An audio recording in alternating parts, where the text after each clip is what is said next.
started all of this 20 years ago to give dedication and care.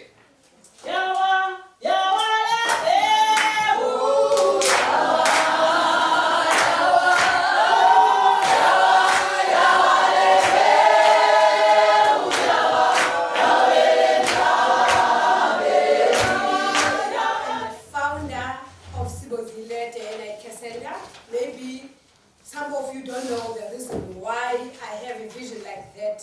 It was because of my daughter. She had a cerebral palsy. She was diagnosed in 1991. I used to struggle a lot, like many parents, they know us. If you have a child with disability, you can't say to the neighbor, can you look at this child? You have to go with your child wherever you go.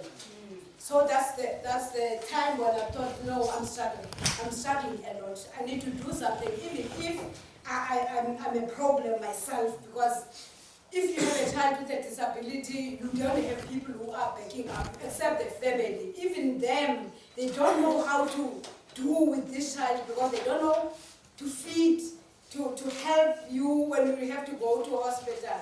So when I go to Red Cross, I saw that, this is not my problem. I know there's a lot of parents who are suffering with children like this. So that's where I thought I must come down to the parents in Kailicha. I told them in Red Cross first and said, no, I've got this vision, but the thing is that I don't have money. And I knew very well that our parents are struggling, they don't have money. How are they going to pay with the money that they have for getting the care dependency when the child is still young? So they're going to take this care dependency to pay school fees, to buy nappies, to pay transport, because that time we didn't even have a transport, and the transport by that time they didn't even want to take our children because they were afraid of them. And the children also, they were not comfortable when they saw a disabled child, because in those days our people used to believe that if you have a child with disability, it's a curse. So no one wants to associate with that. I remember I grew in the Eastern Cape, where there was a child with CP, and we never saw her. We never saw that child because they used to hide. Whenever visit can come in their house, they used to hide that child so that nobody knows if there is a child with a disability in that family. And also, even your parents, when they're talking, they make sure that you don't hear anything they're talking about. They always talk, but so I wanted to change that thing as our African people, so that we know that if we have a child with disability, they're very important. They are children. They are children of God. They are special. It's just that they have different disabilities. So 2005, I said, no, I must go for that. I started Sibongile, and then in my house, they were sharing a 3/4 bed house. Immediately when I told the people from Red Cross, they were interested to go with me with this vision. But I didn't have the place that time. So they were sharing a 3/4 bedroom in my house. We had 5 of them, including my daughter. And I approached Redline Africa. They gave me the containers, the 2 joint containers, so that our children can be here in this. This is a public open space land, your public open space land. But because I live in this community, my community never had problem with that. So they allow me to do that because my child we grew up in this Tampa. Yes. The way you look after this place, even if we can donate you with a house, it means that we're gonna take care of the house and the children. Then the vision started. They started in 2008. Where they built house number 2 for 12 children. Oh, I didn't share that my child the very same year that I started the center passed away in October. On the 12th of October, she had pneumonia. And then by that time I was already started the center, so I said no ways that I'm gonna stop that. my daughter is 8 years. I had her. She was born as a normal child at the age of 2 years. She had a seizure. Sorry, George is going. She had a seizure. After she had a seizure, she went to ICU, came out of ICU, had cardiac arrest. After she had a cardiac arrest, she became special. She's blind, CP, diabetic, everything that I didn't know that my child was going to have. Plan of God. In 2020, as I didn't know, I took this child. I gave her to my parents. Because I'm young, I don't know what I'm going to do with this child. My mother would look at me and say, hey, what would happen to this child should I die? 2020 came, plan of God. Yes. 2020 came, unfortunately, my parents passed away. I had no choice but to take this child and become a parent. Yes. No plan of God. I had to grow up and become a mother to this child. Initially, I was scared. I didn't know what to do, didn't know how to do or what to do, or didn't trust anybody with this child because I had to be a parent. I was protected. I was scared how, if I would leave my child with anybody, how are they going to treat this child of mine?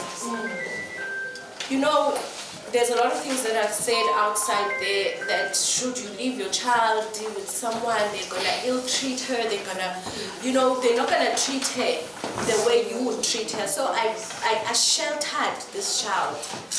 I still do it, unfortunately. I sheltered this child. And eventually, I decided, no, mommy, I can't shelter this child forever. This child needs to be around other children. This child needs to grow. This child needs to play. This child needs to hear other voices other than the voices that are around us. So I decided, you know what, let me come to Sibongile. Let me entrust these people I don't know with my child. I remember after they accepted my child here, I was so scared. I was, every other 2 seconds, how is she? Is she okay? Are you guys coping? So because I was scared, but with their love and understanding of these children, I became comfortable. More than anything, they became a mother to my child because they spent most of the day with her than myself. Because I only get to see her after school, I sleep, but most of the day she's here with them. So I entrusted them.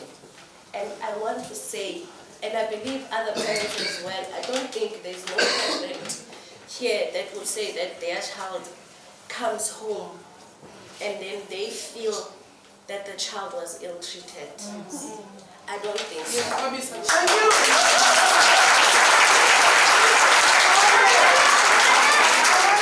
Mama Nomasanga, what you've created here with your staff is really beautiful and important.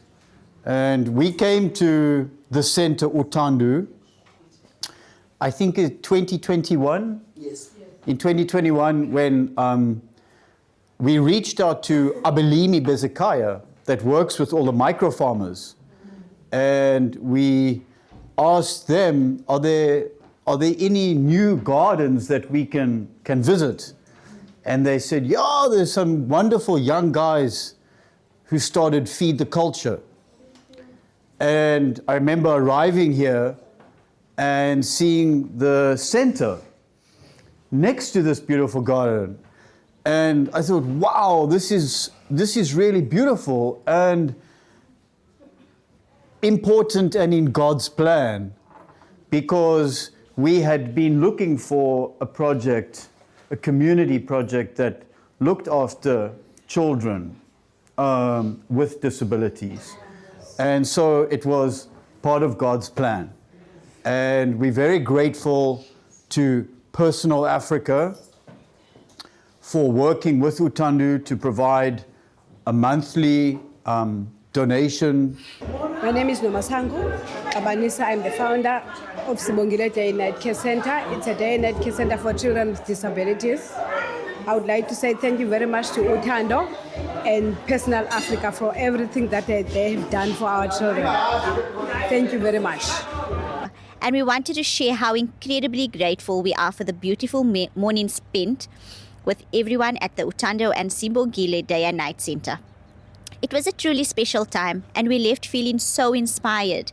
It's clear that the love and profound care that flows in that space comes straight from the heart. We know firsthand that the journey of caring for children with special needs can immensely be challenging. But watching the commitment and unwavering passion of the Uthando and Sibongile team reminded us that when you approach this work with true dedication and strong support, there is nothing that can separate these amazing kids from the incredible care they deserve. We believe that every life, every special need, and every ability is a precious gift, a trust from God. But embracing this gift and tending to it with kindness and compassion, we are truly enriching our own lives and caring for our eternal reward. Our deepest prayers is that we at Personal Africa may always be blessed with the opportunity to walk alongside and support those who are on this challenging yet profoundly rewarding journey. May we always lead with a kind heart and a source of strength and light from the children and caregivers who dedicate their lives to this beautiful work. Thank you, Uthando and Sibongile, for opening your hearts and your doors to us. You are a true inspiration.